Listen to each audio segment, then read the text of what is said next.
नमस्कार मु मोनालिसा स्वागत करुछि आपण माननकु आम कृषि आ एक सुंदर अध्याय को ओडिसा रे जेतेबेले आगे खरा दिन आसी थाए सही समय रे आमे भाबी थाउ एते खरा हेलानी पनिपरिबा कोन आ हबो बाड़ी बगीचा रे आमे आ की प्रकार पनिपरिबा चाष करिबा एते खरा हेलानी पनिपरिबा आ हबो नाही आमर एमिति भाबीबाटा भूल एमिति किछि पनिपरिबा अछि जहा जते खरा हेले मध्य सेते अधिक मात्रा रे पनिपरिबा अमल होइथाय।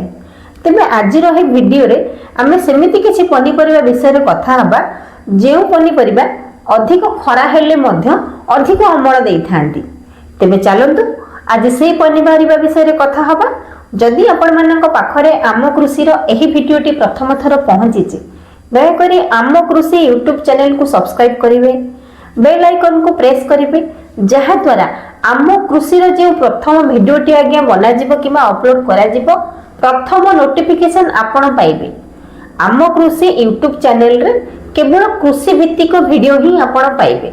तेबे चलंतु खरा दिन आमे की प्रकार पनिपरिबा चाष करिबा से विषय रे आगु को जानिबा। आपणकर जति बड़ बाड़ी अछि ताहेले एही खरा दिन रे आपण ठीक पनिपरिबा बाछंतु जहा कि खरा दिन रे अधिक रु अधिक मात्रा रे अमल हबो।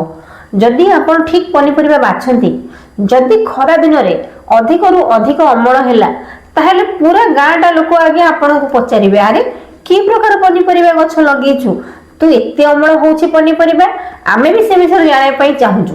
निश्चित भाव में आपण को एही क्वेश्चन आसीबो जदि आपण खरा दिने सठिक पनिपरिबा बाछिबे। तेबे चलंतु जानिबा प्रथम परिवार ना जहाँ आम समस्तंकर पसंद। हाँ आज्ञा भेंडी भेंडी आम समस्तंकर प्राय पसंदर खाइबा कहले अत्युक्ति हेब नै। समस्त प्राय भेंडी को भल पाई थांती। खरा जेते अधिक हबो भेंडी गछ आज्ञा सेते अधिक बढ़िबो। मात्र 45 दिन रे माने मात्र 1.5 मास रे ही आपण भेंडी अमल करि परिबे। फेब्रुआरी आ मार्च मासटी होचे प्रकृष्ट समय माने सबुठ भल समय होचे भेंडी गछ लगेबार।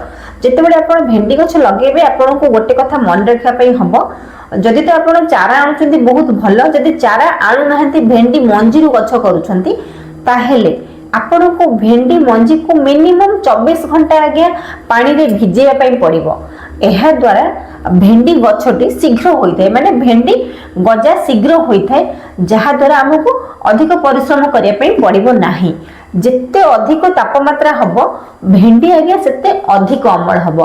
मात्र 45 दिन रे ही आपण भेंडी अमल करि परिबे बा तोली परिबे। जदि मार्केट रे आपण बिक्री करिया पई चाहुचंती ताहले भेंडी चाष आगे सबुठु बहुत बढ़िया चाष आगे फेब्रुआरी और मार्च मास रे आपण भेंडी चाष करंतु। खरा दिनिया भेंडी चाष फेब्रुआरी और मार्च मास रे आपण करंतु। तेमे द्वितीय परिबाटी आगे होउची कलरा। एबे कलरा कथा सुनला बेलू आपण मनटा टेके एमती कर दउथिबे। हां आज्ञा कलरा नाटा सुनला बेलू सिना पिता लागुची किंतु खाइबा पई देह पई पूरा भलो। आपण जदि खरा दिने कलरा चाष करूछंती ताहले बहुत भलो आज्ञा। खरा दिन रे आपण कलरा अधिक अमल करि परिबे जदि हाइब्रिड कलरा आपण लगाउछंती माने हाइब्रिड कलरा लगेइले सेथिरे अधिक फल आसी थाए जहा द्वारा आपण अधिक कलरा अमल करि परिबे। जदि आपण कलरा को मंजा बा भाड़ी ए करिकि लगेबे ताहले तो बहुत भल माने भलो आपण अधिक कलरा अमल करि परिबे। खरा दिन रे ही कलरार मार्केट प्राइस बहुत अधिक थाए तेनु करी आपण फेब्रुआरी मार्च मास रे मध्य कलरा मंजी तळी पकई पारिबे किबा कलरा चारा आनी की लगेई पारिबे। तृतीय परिबा आज्ञा होउची काकुडी। काकुडी परिबा बा फल सेटा आपण डिसाइड करंतु। खरा दिनर राजा कहिले काकुडी अत्युक्ति हेब नै काहे कि ना जेते अधिक खरा होई थाए लोक माने सेते काकुडी खाइबा पई भल पाई थांती। काकुडी रे आज्ञा जल अंशर मात्रा मध्ये अधिक थाए तेणु करी आपण खरा दिने काकुडी चाष करंतु। आपण जानिले आश्चर्य हेबे काकुडी मात्र 35 दिन रे ही अमल होई थाए। खरा दिनर राजा होउची काकुडी। आपण जदि काकुडी चाष करूछंती खरा दिन रे ताहले अधिक अमल पाई परिबे। खरा दिन रे आपण घरे खालीटारे न बसी जदि आपणकर बाड़ी अछि बड़ बाड़ी अछि ताहले एही सब परिबा किछि किछि चाष करंतु निश्चित भाव में आपण लाभवान हेई परिबे। खरा दिने की प्रकार पनिपरिबा चाष करिबा हे छोटो वीडियोटी आपण मानकु निश्चित भाव में भल लागिथिबो। जदि भल लागि थाए आम कृषि यूट्यूब चैनल को सब्सक्राइब करेंगे। रहिली नमस्कार, मु मोनालिसा।